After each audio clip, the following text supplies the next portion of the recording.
Для сравнения, в соседнем Ненецком округе работу над местным бюджетом тамошний губернатор Александр Цыбульский назвал безобразной.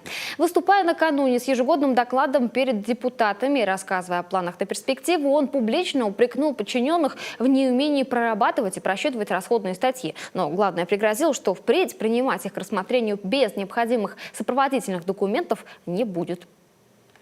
Если неисполнение, непринятие подобного рода документов будет приводить к неисполнению услуги, недоведению до граждан каких-то наших обязательств или не началу реализации проекта, то я предлагаю это рассматривать как умышленная или неумышленная халатность в работе и, в принципе, саботаж.